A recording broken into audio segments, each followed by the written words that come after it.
All right, film geeks, today's class is all about The Last Voyage of the Demeter, the latest Dracula film in a long string of Dracula films. Let's talk about it.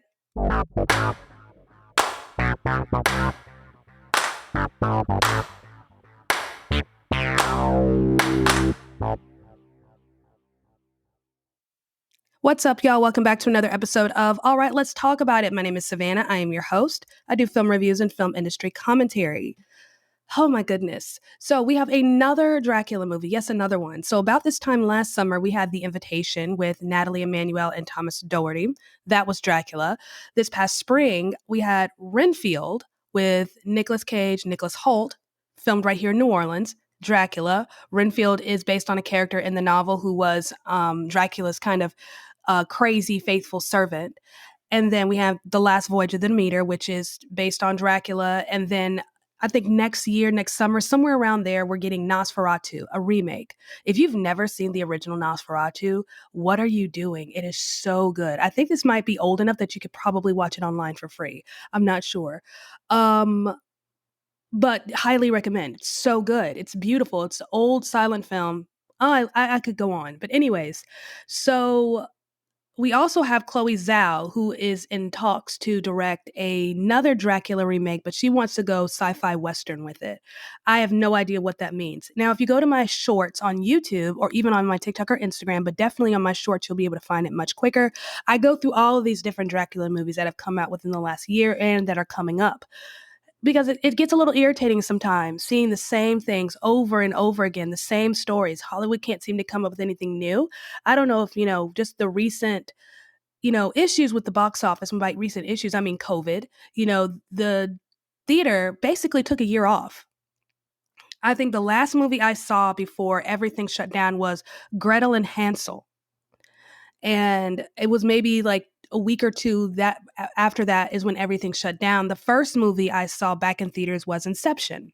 They re-released Inception back to theaters. I've seen the movie 1,000 times. I think at that point it was on HBO Max. And I have the DVD, but I was anxious to get back to the theater. There was nothing new at that time that I wanted to see, so Inception it was, and I just wanted to be back in the theater. I think the next movie I saw after that might have been The New Mutants. I know with Anya Taylor-Joy, an X-Men movie, and then I saw Tenet also. But it was a bit of a slump for the movie theater. Those couple of months off, a lot of our big theater houses almost shut down. They almost didn't survive and had to play a lot of catch up. But we had, Top Gun, Maverick come out last year, really saved the theater. And I'm kind of getting off track.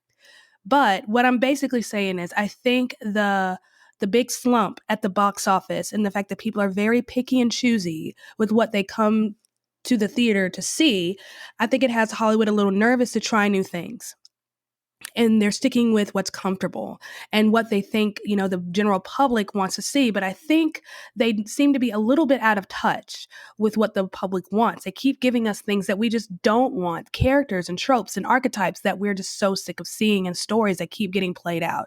The market right now is oversaturated with superhero movies.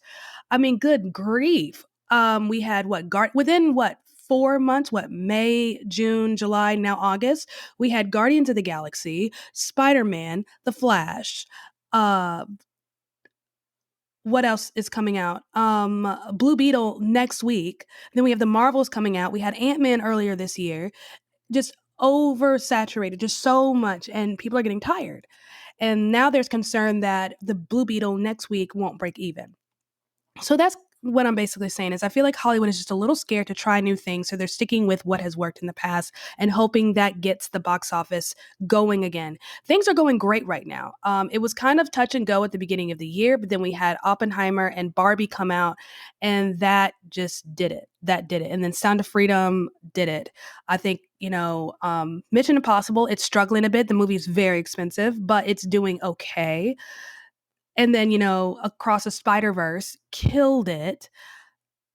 It's Super Mario Brothers was just an unexpected hit. I don't think anyone expected that movie to do as well as it did. That was, I think, one of $2 billion movies. Barbie is the second from this year. And yeah, and because Hollywood is just so scared, we're just getting the same regurgitated stuff over and over again. Now, while we have seen many a Dracula film, and we've had quite a few Dracula movies in the past 12 months, I think this is an interesting direction for them to go with the lore of Dracula.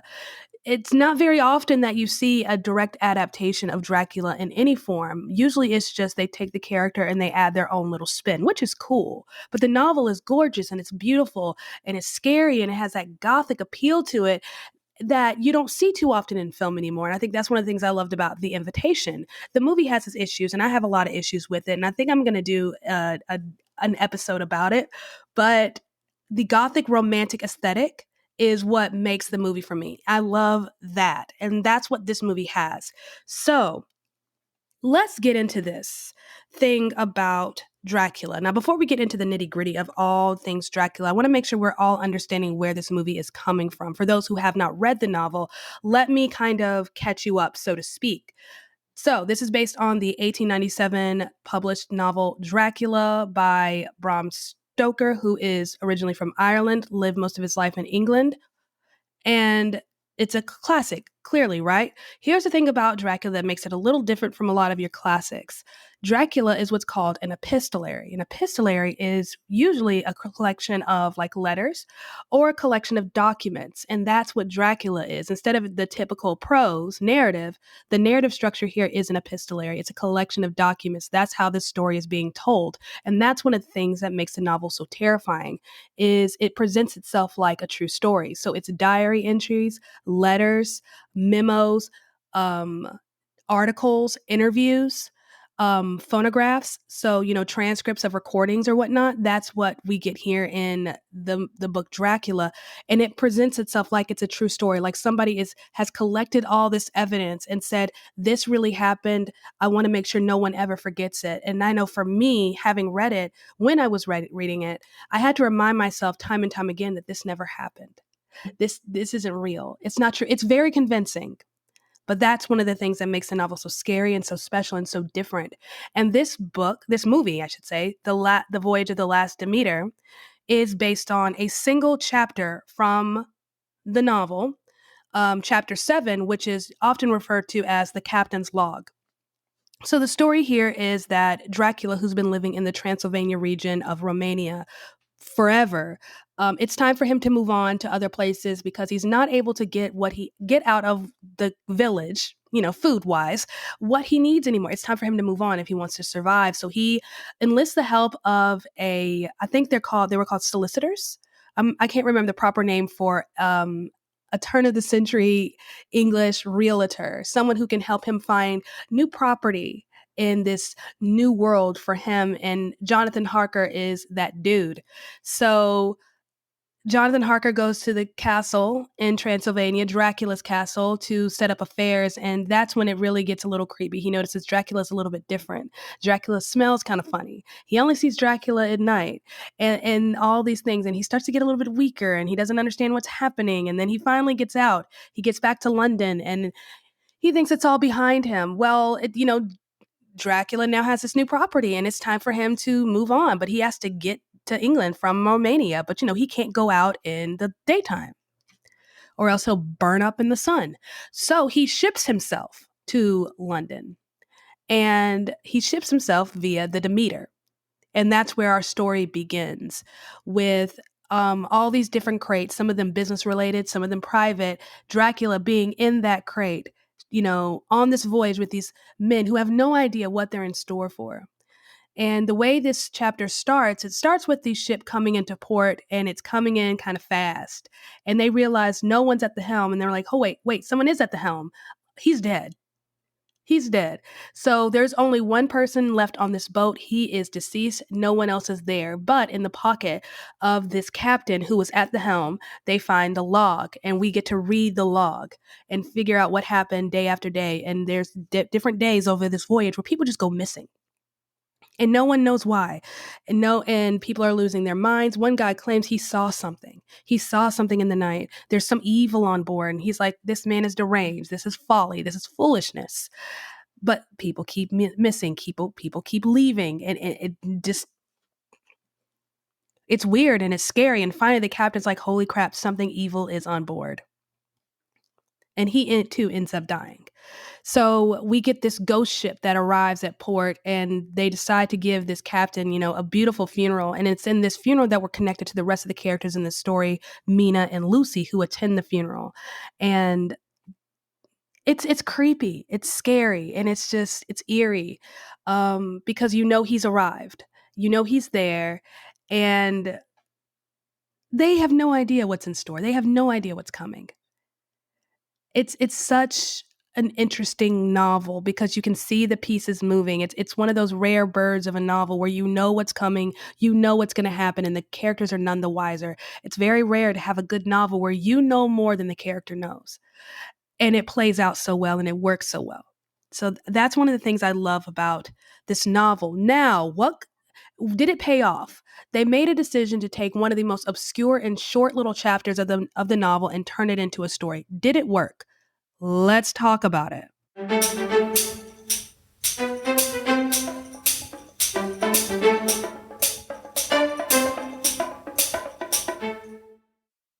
If you have never read the novel, I would caution you. Like, take whatever it is I have to say with a grain of salt. I don't think anything that I'm going to say from here on out is going to mean anything to you. Because if you've never read the novel, you've never read the chapter, you may have watched Dracula movies here and there, and don't hear that and think I'm coming for you. I'm not. I'm not. Who is honking horns outside? Tangent. Squirrel. Um, you don't have to read the book. I think you should. I think you should. Everyone should read this. It's beautiful. It's a classic. And I also understand that British literature is not for everybody. It's not fun for everyone. And that's fine. It's fun for me. I'm also weird like that. But I understand it's not for everybody. So I don't want you to hear that and think, oh, she's coming for me. No, no, no, no. I'm exactly what I'm saying. If you've never read the novel, I think you're going to enjoy this movie. That's just fine because you don't know what's missing. For you, I think this will be just a summer fun horror film. Every summer there's a horror film that's just fun. This year it's the Last Voyage of the Demeter. And I think you're going to have fun with this movie regardless. It's got some nice jump scares. It's beautifully shot. I love the set design here because most of this movie takes place on the ship, the Demeter. So that very tight space, and it's beautifully put together. Great cinematography. The music is wonderful. The sound design is so great. Just the echoes and creaks and sounds of a ship at sea. The rain, the rats, even the animals, and just the overall people on the ship. I think the sound design and the sound editing is very good here. There were a couple of moments with sound that were a little off for me. Moments where our main character, I haven't even told you who's in the movie yet, but we'll get to that in a second. When the main character is kind of screaming into the wind and you can't really hear him, but at the same time, it gives you that muffled feeling. It's very realistic because the winds and the waves, and there's so much going on and rain. And so, of course, if you're standing at a distance, you wouldn't be able to hear him. But again, this is Dracula. I imagine he has like supersonic hearing, but I digress. I'm getting a little ahead of myself. So I think you're going to enjoy the movie just fine. But I think for those of us who have read the novel, we're going to notice some things that are missing. And I think the first thing that I noticed was just the beginning. I thought was very anticlimactic. The beginning of the chapter, which this movie is based on, it's scary, it's ominous, it's strange, it pushes you to ask questions. This did not. It was just very blah, the beginning for me. I really wanted more I wanted more of an introduction to the ship. I wanted to almost kind of build a relationship with the ship, kind of in the way we built a relationship with the Black Pearl from Pirates of the Caribbean. Um, all we see is kind of this crashed ship in the dark. We don't really know much of anything. And then we kind of flash back to a few weeks earlier and we see our crew there. We have our characters being introduced. We see our ship, but we really don't get a feel for the ship. I really wish we'd gotten more time to kind of get to know the boat. There are opportunities in film where you can take inanimate objects or even cities and towns and turn them into characters. Stephen King is really good about doing that in his novels, giving us a connection to different towns like Derry in Maine from the movie It. There are a couple of books I know take place in Derry, Gatlin, Nebraska, Jerusalem's Lot, stuff like that, where we really kind of develop a bit of a connection. The television show Castle Rock. where each town has its own little personality. I think there was an opportunity to kind of turn the ship into a character. We didn't really get enough time to really get a feel for this boat. But I think a lot of it has to do with the crew as well. But same thing with the crew. I don't think we were given a lot of time to really get to know these characters. Many of them were not all that fleshed out. The director and the writers really decided to pick and choose which characters they wanted us to bond with. And they picked the most sympathetic characters. You have a black man, a woman, and a child, and a dog. So very cliche, very typical. But even then, didn't really give us a whole lot of them. It automatically assumes that because they are the somewhat outcasts, they're different from everybody else, we're automatically going to sympathize with them. That's getting a little irritating in the year 2023. But that's a whole nother rant I can go off on. So we're going to move past that. So the characters themselves are not very fleshed out, I didn't think, except for a couple of your leads. We have Corey Hawkins, who plays our lead, Dr. Clemens, who is a black man who is a doctor. He is in Romania. We don't know why he's in Romania. We know he came to, actually we do. We find out later in the film why he came to Romania, but we don't really get a why from him as to why he's coming back from London. It looks like it's a trip of disappointment. And, he came to Romania for one thing, didn't work out, and now he's going back home, with his tail between his legs in a sense. But it's a little unclear. You kind of have to read between the lines, and you don't really get a why until the very, very end. And even then, it's like, okay, maybe this is why he's on the boat. It's all kind of, it's different. It rocks the boat a little bit. We have a young lady who is they think is a stowaway, and not quite a stowaway. We have young Toby, played by Woody Norman, who was in a movie called Cobweb that came out a couple of weeks ago. Gifted young actor. It'd be interesting to see how he unfolds and develops in this industry as he starts to get more roles. I'm sure he will. He makes a good he makes a good horror kid, if that makes sense. You have a couple of kids within the industry who have grown up in horror movies, and they just make for good horror movies. They're good, scary kids. They scare easy, or they look good scary. Does that make sense? Yeah, I think it does. So we have Liam Cunningham, who plays our captain. We have, I can't pronounce this man for nothing, but he was in Oppenheimer, and he was also in, what's that movie? Also Christopher Nolan, The Dark Knight. David Dasmalkian.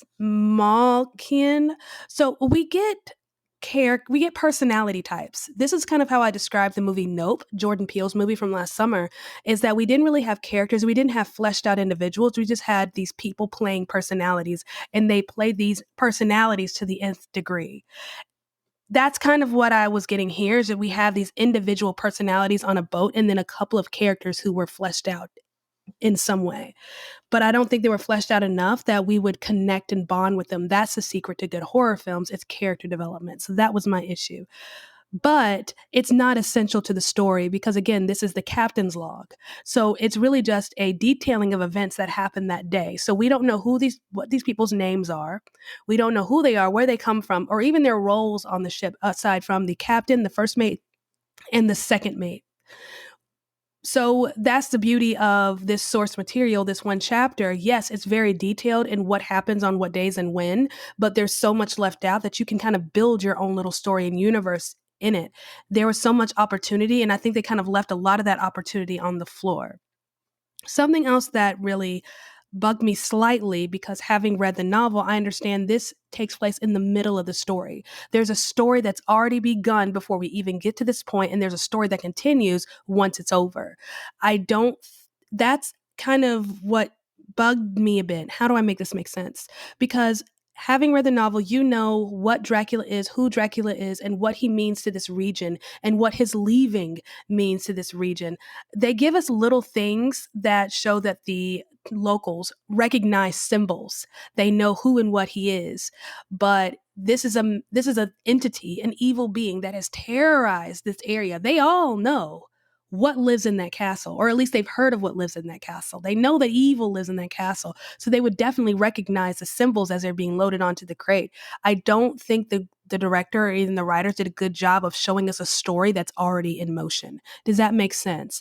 That was something I liked about Don't Worry, Darling. That movie was kind of like mid, but one thing I loved about Don't Worry, Darling is that it's clear the story had already started by the time we come into it. It's like jumping on a moving train, and we're kind of left to figure out, okay, where's this going? You're kind of involved in the mystery of it all. I loved that about Don't Worry, Darling. I think that's what they should have done here.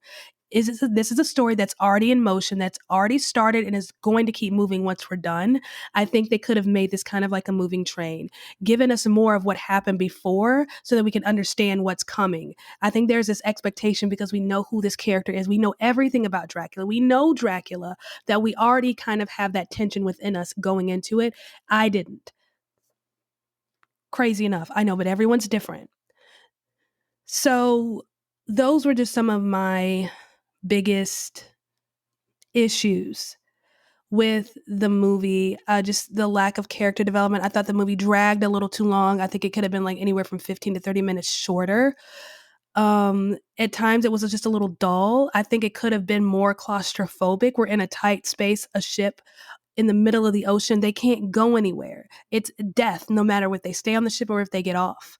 And I think we see the monster too soon.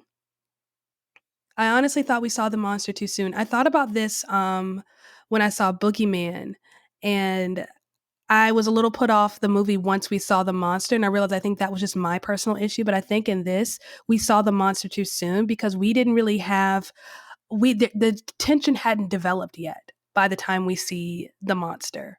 We already know who he is. We already know what it is, and we already know what he does. We know what's going to happen. The title gives it away. And understanding that this takes place in the middle of the novel Dracula, we can assume that this being, Dracula on a ship in the middle of the ocean or the Mediterranean, what have you, we know that basically everyone on the ship is dead. We already know. So I think the lack of tension building up to us finally seeing the monster, it just didn't do it for me.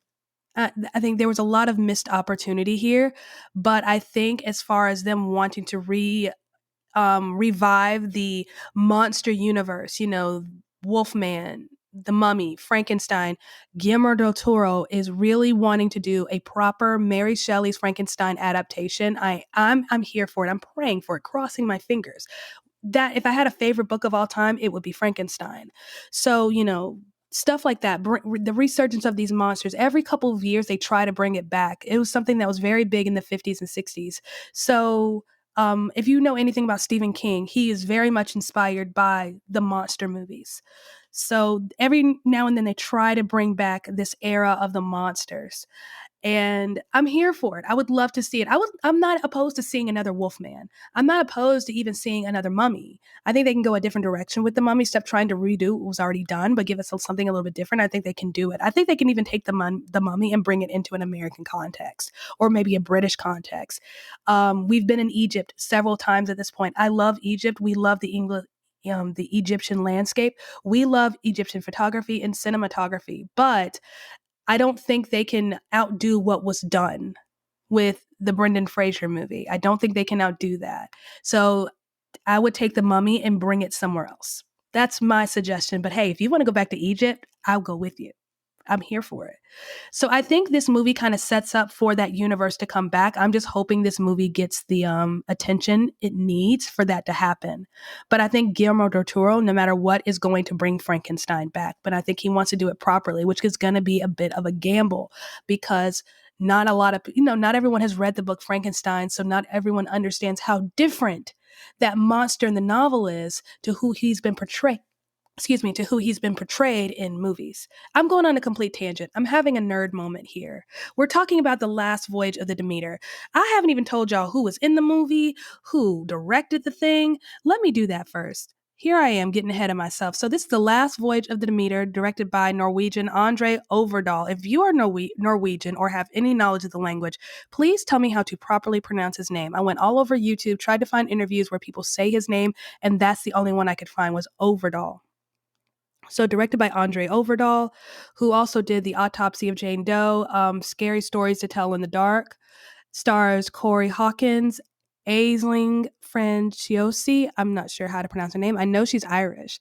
Liam Cunningham, David Dastmalchian, Jean Briones, Stefan Kapicic, Nikolai Nikolaev, Javier Botet, Woody Norman. Okay, real quick.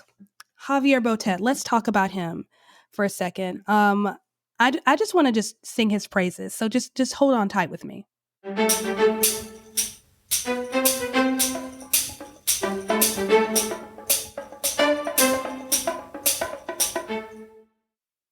we all know who Andy Serkis is, right? He is one of the go-to guys when you need something special done in Hollywood. He has been in several movies. If you don't know the name, you definitely have seen him work. He's been in Lord of the Rings. He's been in the most recent Star Wars films. He's been in King Kong, the Peter Jackson film. I think it was Peter Jackson who directed several years, I want to say almost 20 years ago. The newer Planet of the Apes movies, he was in all of those. You know, he's done quite a bit. He also did a Jungle Book movie. I think he directed and he also starred in it. Now, who was he in King Kong? He was King Kong. He was also a cook. So he was both a cook and he was the ape. He was Supreme Leader Snoke in the most recent Star Wars films. He's Gollum in Lord of the Rings. He's Caesar in the Planet of the Apes movies. He is the go-to motion capture guy. He's so good at it. He's so creative. He's so in touch and in tune and confident in his own body, the way he moves. It's amazing. He's so good at what he does. And he interprets movements so well. Like, it's like a dance watching him work. I mention him because I always put him and Javier Botet in the same boat. They are two of Hollywood's best kept secrets. Andy Serkis is your motion picture guy. Javier Botet is your go-to when you need a monster. Javier Botet, again, if you're a horror fan, you have seen him. He was in the movie Mama with directed by Andy Muschietti, who also directed the two It movies, and he was in both of those as well. He was in also in Scary Stories to Tell in the Dark, directed by Andre. He was, I believe, the Topless Corpse. He was in The Conjuring 2. He played Crooked Man. Probably my favorite part from that movie is the Crooked Man. He is adorably tall. He suffers from Marfan syndrome. So he is very tall. He's about 6'7" and very thin. He's about 123 pounds. So in all the different issues that come with Marfan syndrome, he's an incredible actor. But on top of the fact that he is very tall, he is very thin. You can do whatever you want with him. You can put him in any costume. He can be the big monster. He can be the fat, like he is a walking canvas. You can do whatever you want with him. And he's so good at it. He has such a sweet face. He's such a sweet dude, but he can be menacing. He's so talented, so gifted, and he is our Dracula. This was something I loved about the movie is practical effects. It's so nice to see movies not immediately put everything in CGI and depend on CGI, but instead going back to the art of costuming and makeup and just overall practical effects, using people who are crazy enough in this industry to do crazy things the way Christopher Nolan does it, because, you know, the man built a whole bomb. People just going back to just doing the crazy things in camera. So not going all CGI crazy with Dracula, using someone real, putting them in a costume and letting him move about naturally and work. I loved him. I loved our Dracula here. So our Dracula here is very different. I know the Dracula we tend to get in the movies is very sexualized. You know, he's usually very good looking and seductive. Our Dracula in the novel is very much a monster. He looks different. He looks off, but they're not exactly sure what to do with him. In the movie, he's described as sometimes wearing a human skin or appearing as human when it's convenient for him. But for the most part, he is a monster. And he's been this way for some time. Over time, he's just lost his humanity completely. And we get to see Dracula the monster. So the monster in itself is just cool. Dracula is cool in this. He's scary. He's terrifying. He looks a bit like Nosferatu. He looks a bit like that vampire. A bit of a nod to him, if I had to say so. I love to see these different things connect. I love it when Hollywood pays homage to Hollywood, when they recognize the greatness that came before it. I think that's where a lot of the inspiration, I have to look it up, but if I had to guess, that's where some of the inspiration for our Dracula here, that's where it came from. So Javier Botet was probably my favorite part. I just love it when I see him, as I know we're going to get something creepy. We're going to get something good. We're going to get something that's just beautifully done. Because a lot like Andy Serkis, Javier Botet, when he does his work, it's like a dance. it's beautifully done and it's seamless. And you can tell he's just so good at it and he's passionate about it. And it's just a resurgence of practical effects because everyone wants to do CGI. And that's why a lot of these movies are costing so much because not only are these production companies doing CGI, but they're not outsourcing anymore. They're doing a lot of this in house and they're building a lot of this technology in house, and it can cost a lot of money. When you spend more time on practical effects, what you do is you get a 3 hour long movie like Oppenheimer that only costs you $100 million to make. That's relatively cheap for a Hollywood film nowadays. You compare that to The Little Mermaid, which cost $250 million to make, and Disney is claiming they're breaking even, but I'm not seeing it. So yeah, just I just want to just do a nod, a round of applause for the practical effects in this film. That to me made me happy. I love seeing it. I'm such a nerd.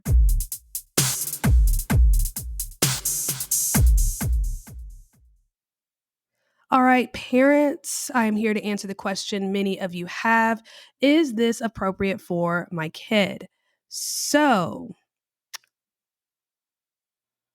before we even get to that part, quick little tangent, just, fun little tidbit fact. So, the rating system that we have from the MPAA, the Motion Picture Association of America, so, the G, PG, PG-13R system, that is not required. Films are not required to go through that to get a rating system. So a film doesn't have to be rated. The only issue with that is that if your film is not rated, it can make it that much harder for a theater to show it.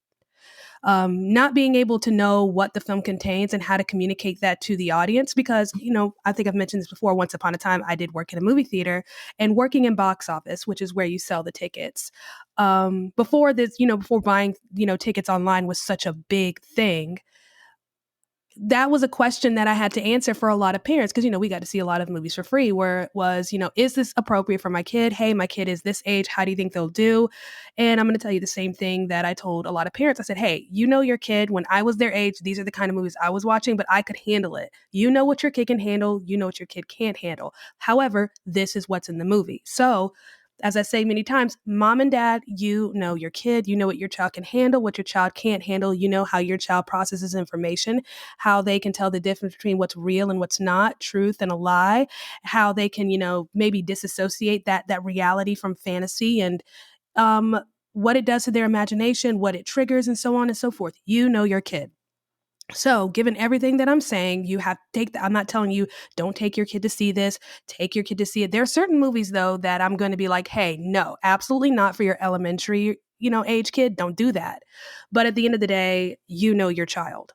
So, I just want to put that out there because I don't think I've mentioned it before. This movie is rated R, but is rated R for bloody violence. I don't There isn't really bad language in this movie at all.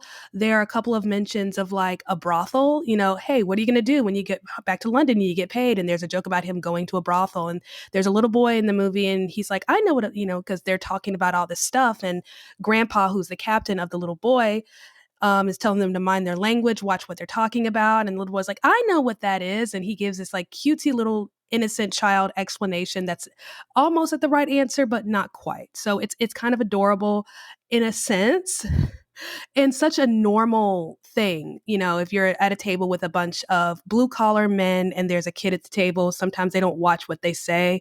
And kids have a way of trying to make sense of what's going on in the conversation. So that's kind of what it is. It's not that big of a deal. At least I didn't think so. I'm not a parent. So yeah, mostly it's just bloody violence, a lot of blood, a lot of death, people dying. You don't, I mean, I'm not a big judge of this. I don't think there's anything too graphic in this. A lot of throat slashing, um, bodies burning on fire, because that's what happens to vampires when they go out into the sun, unless they're the Cullen family. But besides that, it's just a bloody good movie. That's it. It's just a lot of blood, maybe some guts, dead animals. And it's Dracula. I mean, I don't know what else to tell you. So you kind of know what to expect from it, but that's about it. You're not going to, there's no sex, there's no nudity, there's no bad language. It's just bloody good fun. You know, good little supernatural horror slasher film. That's it. If your kid is cool with that, I think they'll have fun. I think that they'll enjoy it. If you know your child is not mature enough to handle that kind of violence, then wait a little bit. If you're one of those parents who's like, I want to explain Dracula to my kid, I'm definitely going to be one of those parents where I already have a long list of movies I can't wait to watch with my kid. Wait for this to come on streaming, watch it with them at home. But if you're a grown person, I recommend seeing this in theater. I don't think you're going to appreciate the cinematography in this movie the same way inside your home. I think this is better in a controlled setting where the lighting is just the right amount of dark. You can't always get that in a living room. Does that make sense? So yeah, this is one of those movies where I think your kid, what your kid can handle. It's no bad language, no sex, none of that. It's just violent and a lot of blood. What can your child handle? I think that's the crux of it. I'm not going to say, oh, this is inappropriate for elementary or middle or high school like I've done with many other movies. I really, truly do think this boils down to you knowing your child and knowing what they can handle. And I hope that helps. Want to advertise on this podcast? Check the episode description to see how you can be featured on the next episode.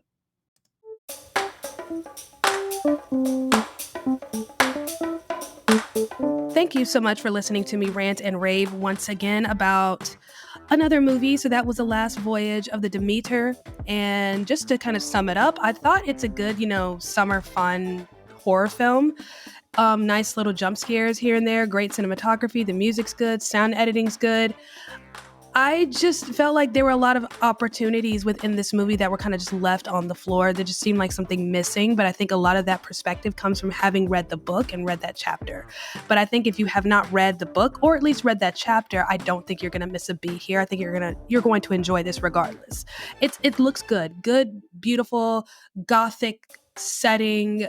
It's what I look for in a scary movie monster remake. It's what I look for. So what's coming up? I mentioned that the next week is going to be a little wonky. So you are going to get an episode next Friday. It's just probably not going to be a review. So this is what's happening.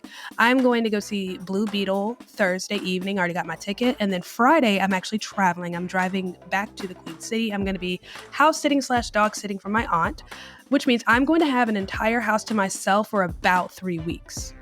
And I'm so excited because that means I get all the time in the world to really just kind of catch up on things because July was weird.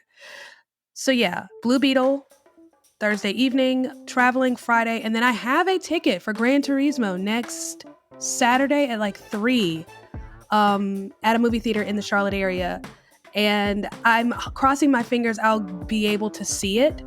Because once I'm in town, those first couple of days, my time really isn't my own because everybody and their mama is going to want to see my face because they haven't seen me since Christmas. So I'm hoping I can still make that showing at 3 because it's an early access showing. This is the beauty of having AMC A-List is sometimes you get these early access showings. The only problem is a lot of these early access showings happen to be on a Wednesday when I have to be at church and it's really annoying. So yes. I know Gran Turismo actually comes out the week after Blue Beetle, so it would be nice to be able to see the movie early, go ahead and get my review out of the way, and not have to feel like I have to rush on Friday for it. So yeah, that's what's happening there. And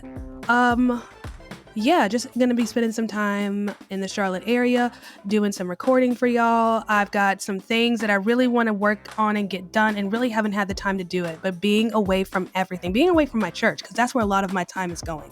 I love my church. If you go to my church and you hear this, I love you. I do. But it takes up a lot of my time. And that's my choice. I enjoy it. But getting a nice little break where I don't have to give so much of my time to the church and I can put more effort into this, I'm looking forward to it. So cross your fingers and keep me in your prayers because I don't have any focus for nothing. But yeah, I'm looking forward to Blue Beetle next week. I'm looking forward to watching Gran Turismo next week. And then I can't remember what comes out the week after that. I know Gran Turismo is supposed to come out the week after that, but I'm sure there's another one. But yeah, that's it, y'all. That was it. That was my review. Let me know your thoughts. Let me know if you're going to see it. If you have a favorite Dracula or vampire movie, let me know in the comments section and tell me why. And oh my God, the vampire is so cute is a totally valid reason for that movie to be your favorite. That's totally valid. Don't let anyone tell you different. So if that's your reason, say so we can talk about it and be girls. So yeah, let me know. I love y'all. You're amazing. Happy August. And I will see you guys next week.